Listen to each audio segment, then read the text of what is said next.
It's Thursday, it's 12:15 and we're live in Westminster. EU leaders hold emergency talks on Ukraine and unveil plans to boost defence spending. Beyond Ukraine, the threat of Russia is there and it touches European countries and is touching us. Also today, will changes to sentencing bring in a two-tier justice system? Why is the Justice Secretary enshrining this double standard?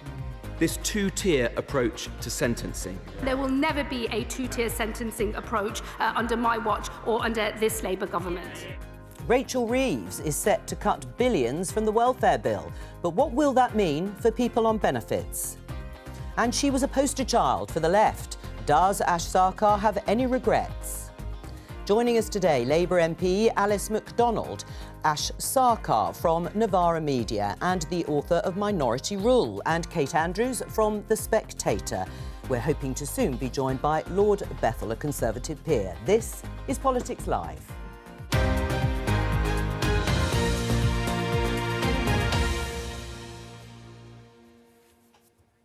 Let's start with the story you heard at the beginning of the programme in the headlines. EU leaders are gathering in Brussels to discuss Ukraine and the threat from Russia. You can see here Volodymyr Zelensky, the president of Ukraine, being greeted there by Ursula von der Leyen, the head of the European Commission. This, of course, follows the decision and announcement by the US Trump administration to pause military aid to Ukraine and cut them out of intelligence sharing. The Defence Secretary John Healey is due to be meeting his counterpart in the US to discuss all of this. Meanwhile, this headline in The Independent, it's from covering a quote from Ukraine's ambassador to the UK and says the US is destroying the world order, according to the Ukrainian ambassador, who also says NATO could cease to exist and Russia could target Europe next after Donald Trump's moves towards the Kremlin.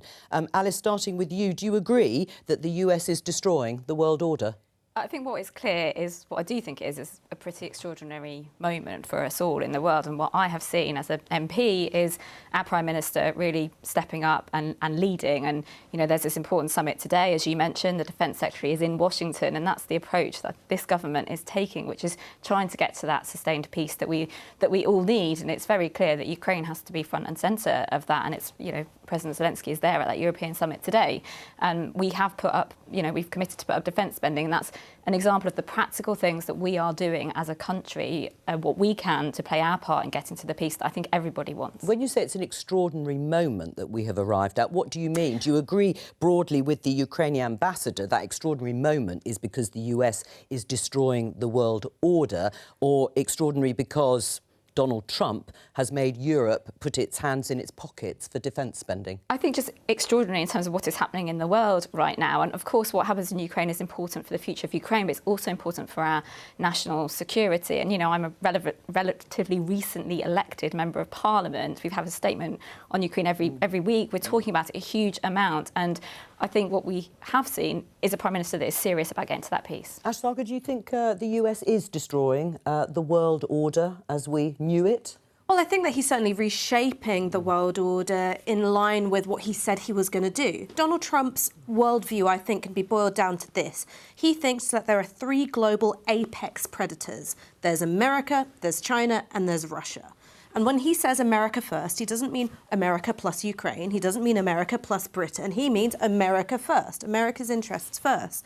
For me, the thing which is, I think, appalling about this situation is, one, we have paved the way in many respects in weakening international law. So that's why you have Russia waging a war of aggression. I mean, we kind of did that first with Iraq. I mean, we led the way when it came to, unlawful invasions on flimsy pretexts. The second thing is that we've spent decades following America along like a little lapdog, hoping to get the crumbs from them and shaping our defence policy around them. I suppose they would say, the government, successive governments, that they are the most powerful country in the world. But it's left us, I think, in a bad position now. Why do we have 2 aircraft carriers? they're not useful for a land war in Europe. Russia doesn't have a single functioning aircraft carrier because they know what they're looking to do. We've got 2 aircraft carriers, which were very expensive, came in 50% over budget because we thought we'd have to follow America into a war in the Pacific. Now America's changed its geopolitical orientation. We've been left twisting in the wind. Right, what do you think? Do you think the world order is being destroyed, or, as Ash has indicated, that actually weakening of international law, wars like the war in Iraq, when UK and troops stood by America, first of all, in Afghanistan, that has emboldened Russia? Well, I think Donald Trump has shaken this up enough that it's very legitimate to ask the question if the world order is being destroyed. I don't think anybody can be confident enough right now to know the answer because things are changing so quickly. I think when we saw that blow up in the Oval Office last Friday, everybody felt like the world, literally the world, was about to fall apart. Then on Tuesday, Donald Trump gives his address to the joint session of Congress where he reads out the letter from President Zelensky and he says, "I'm very happy to have received this letter. Imagine if we get peace." And I think one thing to understand about Donald Trump, as Ash hinted at there, he really often says what he plans to do, and he told Europe 8 years ago that they needed to spend more money on defense. Europe didn't listen. He said during the election he wanted to bring this to an end very quickly. We're now seeing radical behavior, good and bad, in order to achieve that. And this is a president who says he wants the Nobel Peace Prize. I really do believe he wants it. I do believe he wants to bring an end to the fighting.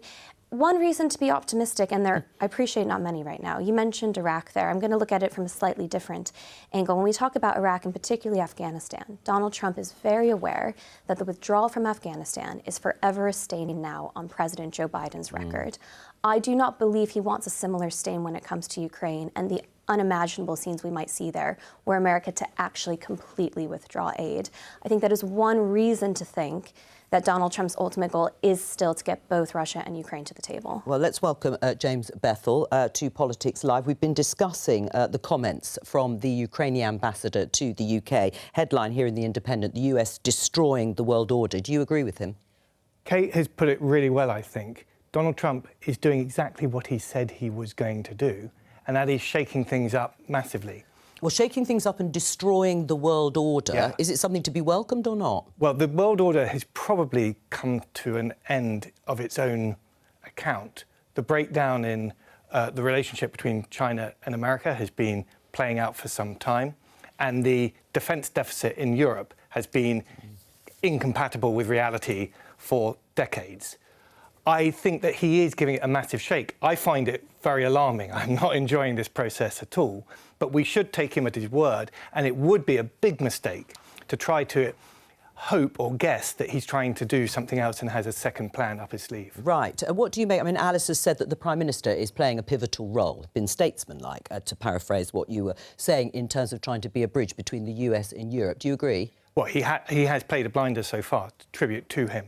But Britain being a bridge is really tough. And my advice to the Prime Minister, for what it's worth, is do not for a moment think that Donald Trump is suddenly going to cave in because of some kind of charm offensive by Europe. We do have to step up to our responsibilities, and I'm worried that we're not seeing the signals that those purchase orders are going into the defence manufacturers. All right, let's have a look at this headline in BBC News. Call for ministers to overrule two-tier sentencing changes. Yes, these are changes that have been published by the Sentencing Council, new guidelines for judges, and actually they will be asked to make the ethnicity or faith of an offender a bigger factor when deciding whether to jail them. Now, as it happens, there is some political consensus here between the Shadow Justice Secretary, who has coined this phrase two-tier sentencing changes, because the Justice Secretary, as you heard in the headlines, Shabana Mahmood, agrees with him. But first of all, why would these sentencing guidelines lead to a two-tier system? Well, I think what is clear, and you paid the clip, is that we've been clear that we don't want that system. But, I actually but think why? we're focusing on the Sentencing Council is an independent body, and that's the recommendation they've made. We've obviously got this bigger sentencing review going on that is important. I think for me there are some really big questions around the shape of the criminal justice system for the future. We've got a huge court backlog. You know, it's International Women's Day tomorrow. We've got women waiting years for their rape cases to be heard. That is just not right. So actually, I think what is important is that we are focusing on some of the changes that need to happen right now, which is more sitting hours. But you agree that these sentencing changes, then, let me put it to you another way, would lead to a two-tier sentencing system? Well, I think what Shabana Mahmood is saying is that we absolutely don't want that. There are pre-sentencing reports that happen. Right, but they're going to come in because there's no power for ministers to overrule them at the moment. So if they come in, we'll have a two-tier sentencing system. I know the Justice Secretary is writing and raising her concerns with the Sentencing Council. There was obviously a consultation that started under the last Conservative government. I think you can see the strong language she used. And obviously I'm sure she will be doing what she can in this area. Right, she says, as someone who is from an ethnic minority background myself, I do not stand for any differential treatment before the law for anyone of any kind. Do you agree with Robert Jenrick, the Shadow Justice Secretary, when he says that the guidelines, the new guidelines, are biased against straight white men? I put my head in my hands when I heard about this.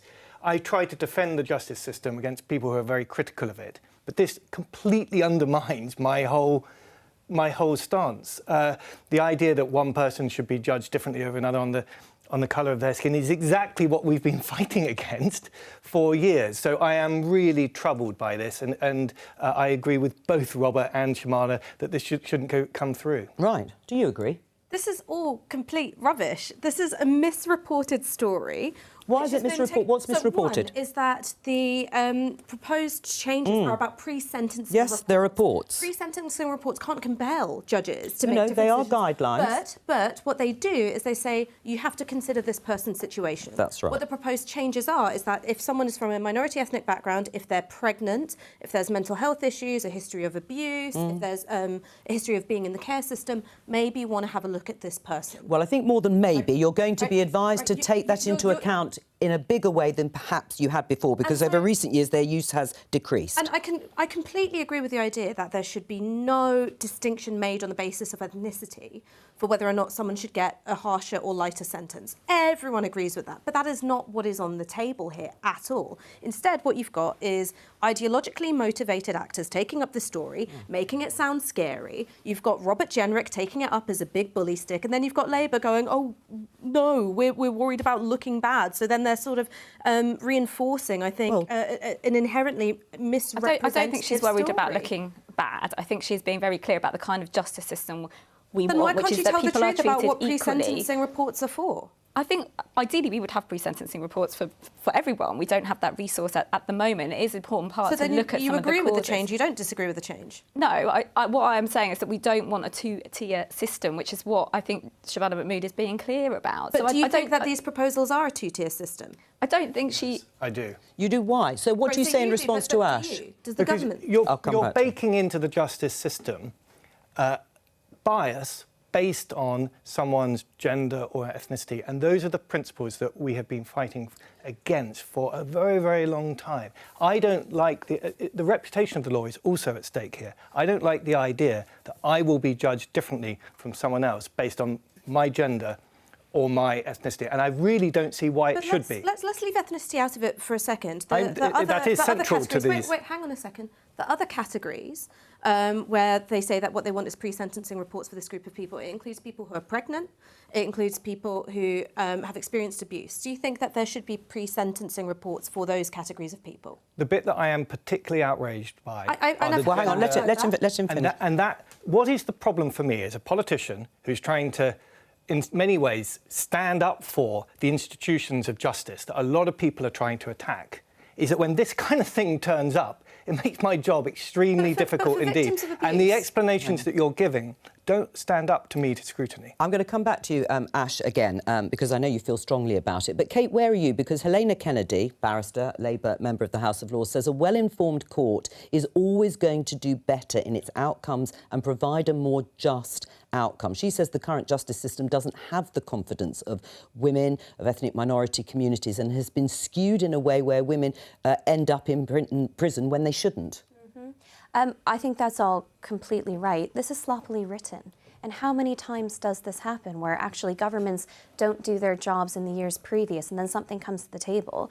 And this debate, I think, has shown that. The fact that ethnicity has become a factor, but also that mental health and abuse and time in the care system have been lumped into this altogether, suggests that there is a lot of common ground to be found, but also sloppy language, quick decision-making, quick laws being created, put people and governments and courts in a position down the line where they're in really, really tricky spots. People aren't thinking things through enough. And I do hope Labour, with its big majority, takes advantage of the opportunity to do some serious criminal justice reform. When Labour appointed Lord Timpson as their prisons minister, that was a great indication that we could look at sentencing for young people, first-time offenders, rehabilitation.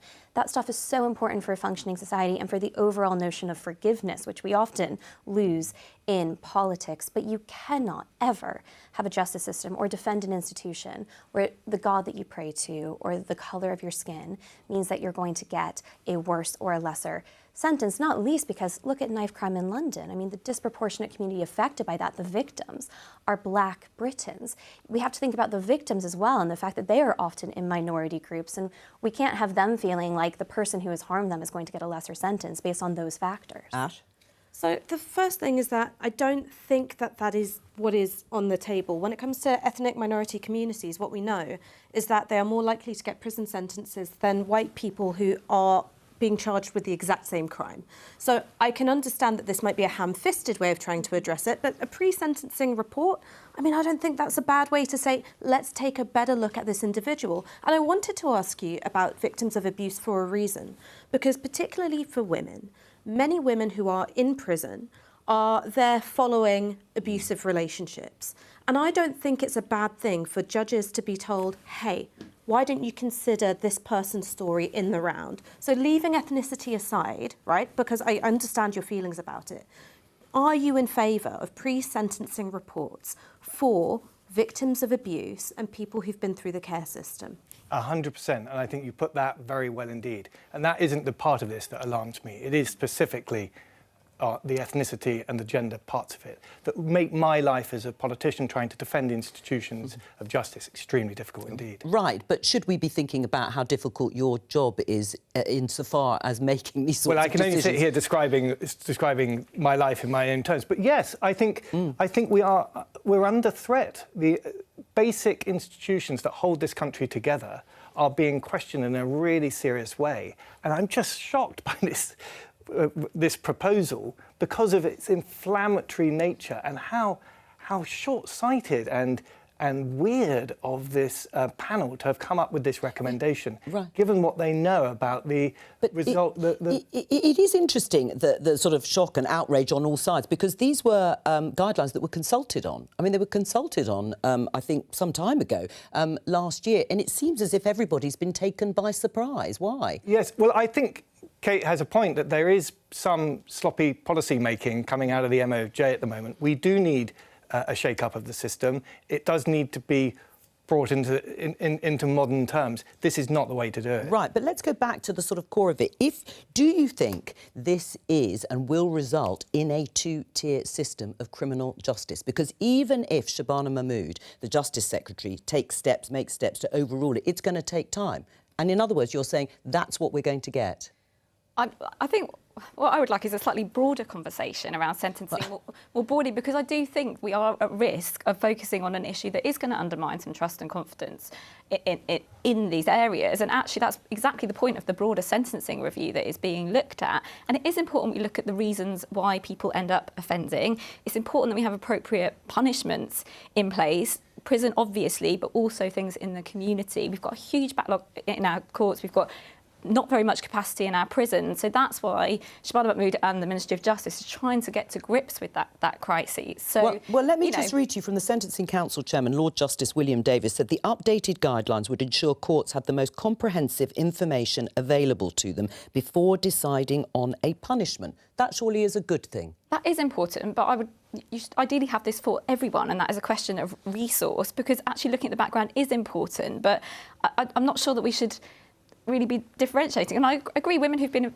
victims of domestic abuse, for example, it's important to look at those backgrounds, but I just think we run the risk of getting into an argument that's not looking at the overall holistic picture here. Right, although he's saying it's actually skewed against it. I'll just finish and come to you. He said they took into account evidence of disparities in sentencing outcomes, disadvantages faced within the criminal justice system and complexities in circumstances of individual offenders. The Prison Reform Trust said there were very good reasons for changes to sentencing guidelines. They cite the problem of imprisoning pregnant women and mothers. Do you accept that?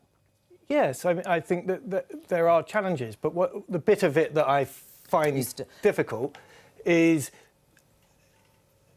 the equivalence of someone who is the victim of abuse, which Ash put extremely well indeed, and somebody who is being defined by their gender or by their race. That is not an equivalent differentiation. I just find this really quite funny because I think that, again, this is a classic case of it wasn't particularly controversial last year. Right-wing media picked up on it, and now you've got politicians being like, oh, no, this is really awful. And this happens not just when it comes to issues like within, you know, the MOJ. This happens with so many social issues. But does that dispute sincerely held view that it might be a divisive and problematic? So I think that if we look at it, which is, do you think that judges should have a lot of information about the individual before sentencing them? All of us agree, right? All of us also agree that there is a problem of resources. So what these recommendations are saying, well, why don't we start here with these groups? What I'm not hearing, and maybe you guys can tell me why, is if we know that people of colour disproportionately get harsher sentences than their white counterparts, even when being accused of the same crime, why shouldn't ethnicity be one of the places where we start for saying, all right, the judge needs a fuller picture of what led to you committing this offence? Well, sentencing guidelines are an incredibly important tool, and there is an obligation for the judges to take those matters into consideration. The idea that your gender and your ethnicity should define the judgment made against you. But it's not. It's the pre-sentencing report. That's not defining the judgment. It is definitely influencing it. It is part of the paperwork. Because it's saying, let's look at this person. And there is a formula that requires the judge to take those matters into account. I don't think that someone should be judged on the basis of either their gender or their ethnicity. Well, then whether or not there are, and I do agree with you that there are, rightly, social issues that we need to address. Bending the judicial system is not the way to do that. Well, let me show you this tweet from Kemi Badenoch, the leader of the opposition. If the Justice Secretary, Shabana Mahmood, doesn't want a two-tier criminal justice system, she should change the law and the Conservatives will back her. Ministers should decide, not quangos. Labour need to grip this. What would you say in response? Well, I think Shabana Mahmood was yesterday setting her position out very clearly, and as I said, as I understand it, she will be writing to the Sentencing Council about these issues. Let's have a look, not at the headline I can see in front of me, but the next one from BBC News, which is work coaches to focus on long-term unemployed. You will have heard on yesterday's programme the story from the BBC's economics editor that Rachel Reeves looks set, the Chancellor, to cut billions of pounds from the welfare budget in order to balance the books. But today we have this announcement of using 1,000 work coaches to help the long-term unemployed into work. Now, coaches are already employed by job centres, but will be redeployed to focus on tackling economic inactivity, according to the Department of Work and Pensions. Are you in favour of cutting billions from welfare, Alice? Well, I'm in favour of supporting people get back into work, because my experience of being an MP is I do meet a lot of people who would like to work but don't have the support to do that. And quite frankly, we have a system that isn't working. Constituents I've met, they're actually entitled to support they're not not aware of the support available to them. So there's a lot of obviously speculation around this at the moment. We don't know what the exact proposal will be. Well, I don't think there's any speculation about billions being cut from the welfare budget. There are obviously difficult decisions about it, but what we have actually set out is some of these measures to help people get into work. The long-term coaches that you talked about. How much do you think can be saved by 1,000 work coaches? In terms of what? In terms of the billions that are going to be, we're expected to be cut from the welfare budget. Are work coaches going to be the answer to getting all those people back into work? No, clearly they're not the answer to everything. It's a package of measures that we need. And a lot of people are not able to work because of long-term health reasons, which is exactly why we're investing in the NHS, so that people, we've already delivered the 2 million extra appointments that we promised. And that is helping people get, whether it's physical health or mental health support that they need to be able to work. And I do feel that people do want to work if they're able to, and we are helping to increase those opportunities. 1 million young people not in education and employment. That is a scandal, frankly, and we do need to sort out the system so that we address these longer-term promises. The work coaches are part of the problem. They're not, the silver bullet that's going to solve everything. Right. I mean, Ash Sarkar, I think Shabana Mahmood, the Justice Secretary, to refer to her again, said it was a moral mission to get people back into work. These are all positive changes. If you think that you're going to get £5 billion worth of savings out of work coaches... Well, I think we've heard from Alice. I think from Alice. We clearly don't. Come on, be for They must be very good, these work They coaches. must be, I mean, God, the magicians, all of them. Here's the thing about... You're only going to make savings of the kind that Rachel Reeves wants to make if you stop people from getting benefits. All right? That's the only way you can make these savings. It's not me saying it, the IFS are saying it. Paul Johnson is saying this. This isn't, crazy lefties like me. So I think what's on the table here is austerity with a red rosette. And what we know from 14 years of Tory austerity is that it creates very expensive problems. We have a less healthy population. I think it's austerity when we've put 22 billion into the NHS. I think it is austerity when you're taking money out of the benefit system.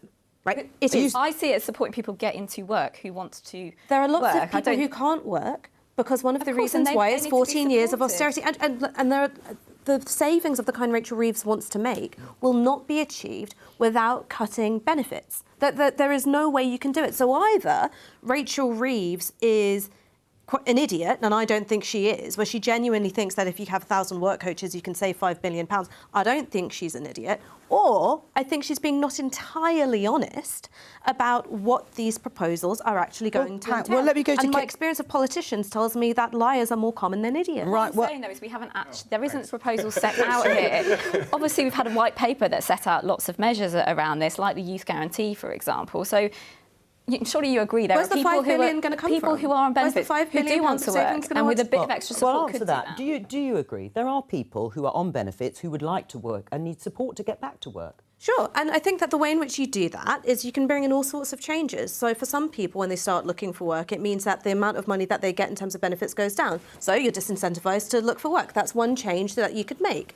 Another change you could make is to actually invest in the economy and invest in people, which stimulates spending and grows the economy. What we've got at the moment is a blank cheque for bombs and austerity for Brits at home. The 1.5 billion that Keir Starmer's promised for Ukraine, that's the amount that you would have saved from the winter fuel allowance. Well, what do you think, Kate? Do you think you can make significant savings, first of all, from the welfare budget, billions of pounds?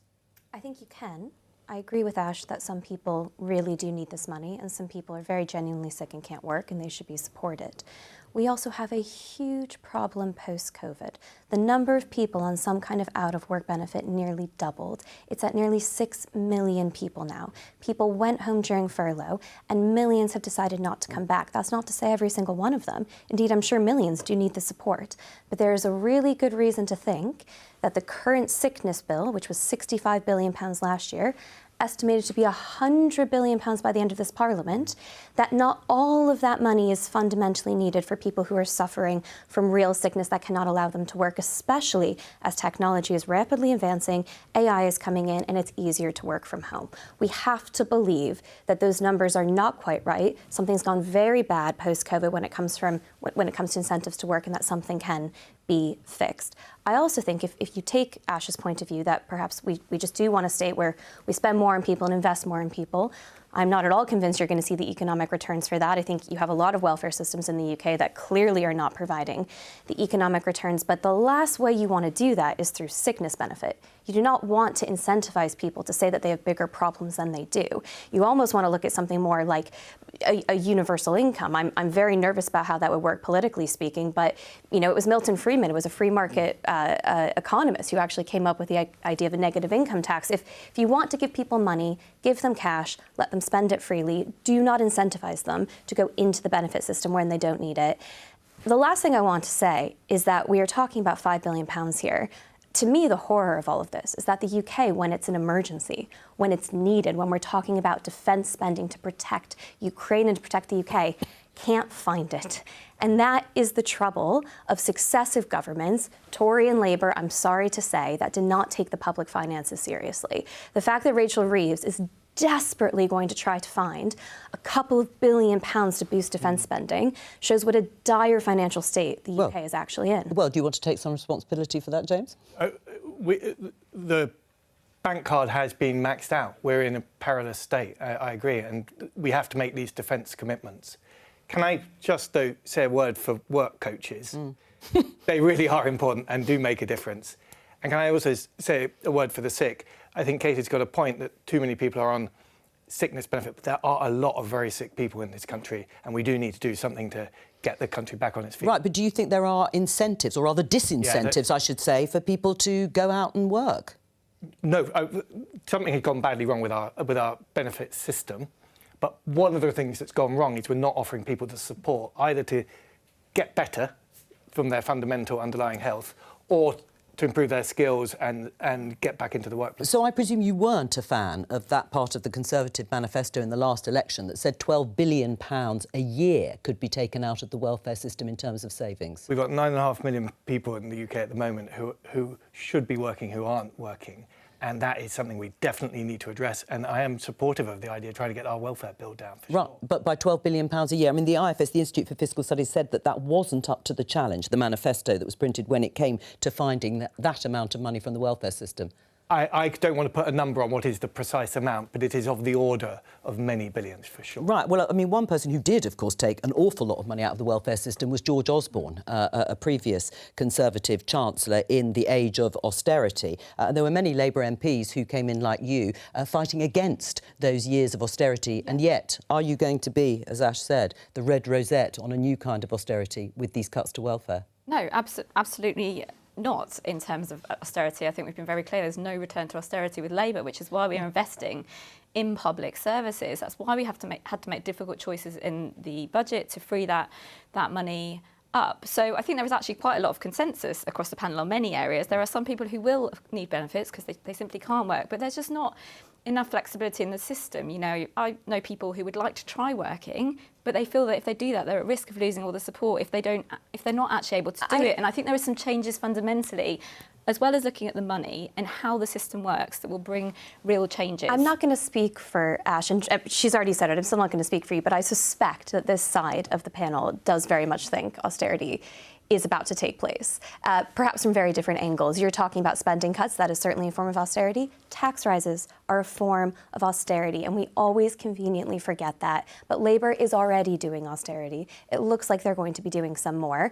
I think, I just don't understand how when you look at the investment in public services, you would say that when, as we've heard, you know, because George Osborne, when he was Chancellor, actually you've hiked taxes by tens of billions of pounds in the last budget. You've been hiking taxes. Welfare is going to be cut further. Austerity is taking place. I think it would be much more prudent for the Labour Party to stop talking about austerity as if it's something that only the Tories can do. When the country is in a financially perilous position, that's why we're actually talking difficult about decisions have to be made. Not austerity. But there are choices to be made. I mean, you're talking tax rises that have gone up, but certainly under the Conservatives, and they have also gone up to Labour. It's going to be spending cuts this time around because Rachel Roos doesn't want to break her fiscal rules, and also because she doesn't want to borrow any more money. Is that the right political choice? I mean, also look at what's happening to unprotected budgets. So there are many councils which are teetering on the edge of bankruptcy. And they've had a real-time terms uplift under this government. How are they going to make up the shortfall without more spending from central government? Well, there has been more spending The thing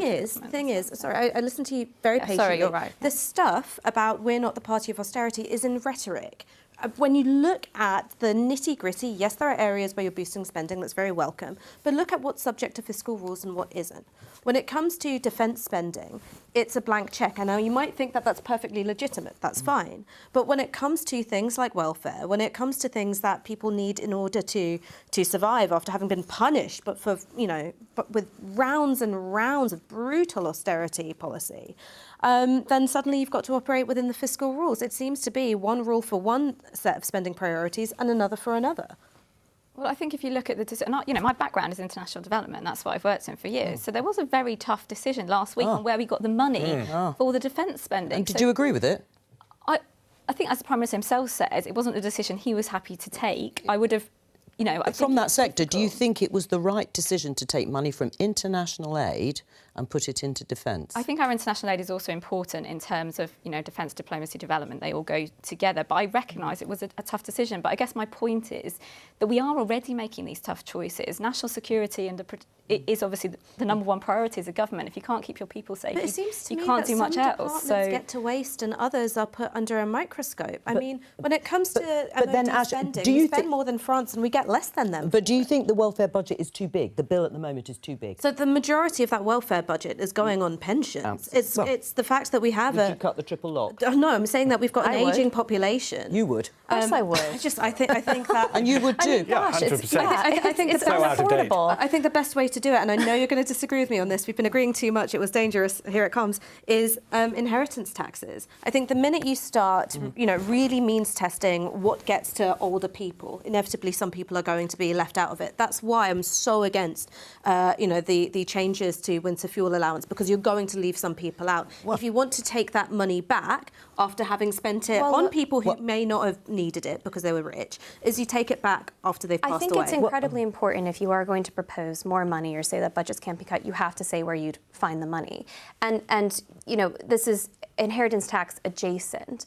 But the fact that, if you would be passing on a lot of inheritance, but you don't have to contribute it all to your social care, is a point that Theresa May tried to make and lost an election on. But there was a very important point to make there. The very, very tough decisions to be made about where this money comes from. It might involve tax hikes, it might involve spending cuts as well, in order for the government to do what it needs to do on the international stage. Right. But you can't pretend, and I don't think you are, you can't pretend it's not going to come from nowhere. My frustration is the idea that all of this is being done and nobody's really going to get hurt and there aren't going to be winners and losers in the tax or spending cut side of it. Austerity has been affecting the country for 15 years in different ways. Right. Labour are continuing it. Before we move on, are you in favour of keeping the triple lock? Yes, and that's been very clear from our government. Yeah, but you're not. No, it's and nor are you, but you are. I just think that you need to deal with inheritance tax. Well, let's talk about your book, because it's come out, Minority Rule, Adventures in the Culture War. Sounds exciting. What's it about? I spent 3 years locked in my spare room having a nervous breakdown on a Google Doc, and this is the result. It's a book which is trying to address quite a simple question, which is, why is it in this era of widening inequality, has it that class consciousness has actually gone into decline? And my argument is that we have become hyper-fixated on issues of identity, and that's not just on the left. Well, it is on the centre, it's on the right. The media are obsessed with it, politicians are obsessed with it, and what's happening underneath all of this froth and noise is a historic wealth grab by the super rich. Kate? Haven't read your book yet. I'm looking forward to it because I think it's a very interesting idea, and again, having not read it, it sounds like there's a lot of truth in the idea that the left in particular, but I completely agree that the right does its own form of culture wars, lost its way on what really mattered to its core supporters and its base. We saw this in the US-American election. The fact that the Democrats could only talk about identity politics and culture wars and the names they were calling Republican voters and the names they were calling Donald Trump. You might think it personally, but keep it to yourself, because actually there were a lot of working class Democrats who said to themselves, the issues that Donald Trump is talking about matter a lot more than the culture wars and identity politics that the Democrats won't shut up about. And look at what happened. He won every swing state. He increased his vote share. He won the popular vote. It's a very, very important point, I think, that you're making, almost regardless of what your dream political outcome is when it comes to public policy or government. The fact that a lot of people have wanted to focus on the culture wars means that we haven't really been talking about defence or the outcomes of healthcare or the outcomes of education in the way that we probably should have. Right. Did the left lose its way when you were heavily involved? You weren't a member for a very long time, or only 7 months of the Labour Party, but did the left lose its way when Jeremy Corbyn was leader of the Labour Party and they went down to that historic defeat? I actually think it's sort of bigger than that we did become, I think, really fixated on policing people's language, on these sort of micro social interactions, and it's just a vortex. You're never going to get out of it. However, and this is a really important point, and this is the one that no one likes to talk about, is that, if you're going to say, all right, we've become obsessed with identity, who else has been driving it? I mean, it's the media. The media would rather, 9 times out of 10, you were arguing about trans people and toilets and pronouns, then you were talking about why is it that Thames Water's been loaded with debt, the shareholders got a big payout, and then the same company that did that, Macquarie, have been, given a red carpet to come back and buy up our gas infrastructure by Keir Starmer. But was that merely a reflection of what was being discussed in political circles on both the left and the right? I mean, there's a quote from you in the book on 2019. This is, I was 25 and certainly the left was, the left was on the brink of making history. In hindsight, I was self-deluding and hubristic. Yeah, I was. And I'll tell you why I said that. Because after 2017, I thought the most important thing was that Labour got the most left-wing manifesto possible. Yeah. And I forgot, and this is, might make me sound super stupid, is that I forgot that there are more people in the country who aren't like me. You have to count, as some American politicians say. LBJ said, the first rule of politics is learn how to count. And so this book is a product of me trying to get out of the bubble. But again, just to put the focus on, I think, where it really ought to go. If you want to talk about who's fixating on what, 2% of people in this country think that trans issues is a top 3 political issue. 2%. And let me tell you, all of them work in the media. Well, perhaps you'd like to respond, because culture wars and culture identity politics was very much at the centre of the politics under Boris Johnson. Yes, it was. And I find it heartbreaking. I'm 100% with Ash on what I'm hearing her say. This is an extremely cohesive country if you compare us to, say, America, that Kate referred to. We actually rub along with each other extremely well on a personal basis. If you look at any of the analysis, the More in Common work is very, very powerful on this. We're actually a country that loves itself and gets on with its neighbour very well. The identity politics on both the neoliberal left and on the right is incredibly corrosive and breaks that up enormously. And it is heightened by social media, but I'm not seeking to blame that. I wish we could get rid of it altogether. It is a massive distraction from the major issues that we've got at the moment. Challenging big industry is, I know, Ash's big priority. In some ways, I agree with her on some of that. But getting growth back online and defending our country is much bigger priority than squabbling about culture. Right, but I mean, Ash is saying it's the media, right-wing media particularly, and politicians that have pushed it. I don't think blaming the media, I think, is overstated. Listen, it's extremely easy, particularly with the social media algorithms, to elicit anger and raw emotion out of exaggeration and divisive memes. Politicians should definitely show restraint on that, and this kind of stirring is really breaking, in danger of breaking our country up. Alice? Well, I think I haven't read the book yet. I know you're in Norwich later today, actually. I think we all kind of agree that. I think if you look back to 2019, when I was talking to people on the doorstep, I knew that we weren't going to win because people didn't believe we could pay for all those things that we wanted, even if they thought the ideas were good. And actually, I think, most people are just thinking, have I got a good school for my kids? Can I afford a home? Have I got a good job? And does the NHS work for me? And actually focusing on these issues is really important. So, and we as politicians have a responsibility to help shape the political discourse as well by I think culture wars have been damaging in many ways. I mean, somebody said the art of politics is the art of persuasion. And do you think that's been lost in the sort of past decade almost, this reaching out across the divide, trying to persuade people rather than going for perhaps a more extreme agenda on one side or the other?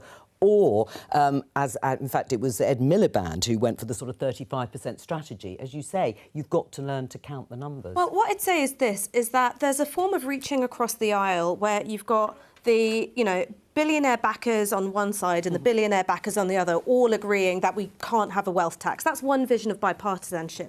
And then there's another. There's someone who I know, who I'm very, very close to, who wants zero immigration, we to be legalised. He hates Brexit. He'd like me to be Prime Minister, and failing that, Nigel Farage. Good luck. Right? Those are his beliefs. The Ash Nigel voter. And famous, yes. It's weirdos like us. It's weirdos like us who think that our politics has to be really coherent and all these ideas have to make sense. The fact is that lots of people, there are places where they overlap, there are places where they disagree. The point is, and I think that this is the only meaningful division that there should be in society, is between the haves, by which I mean the super rich, the asset strippers, the corporations, and those of us who have to work for a living. All right, we're almost out of time, and I just want to bring you this bit of news from Reuters, which is that Donald Trump to revoke legal status for 250 140,000 Ukrainians as US steps up deportations. It's not our story, but very quick reaction. It's incredibly upsetting. I hope he doesn't go through with it. We have seen him change his mind. It's all we have time for. I'll be back on Monday with more Politics Live, but thank you to all of my guests for joining me today. Have a great afternoon. Bye.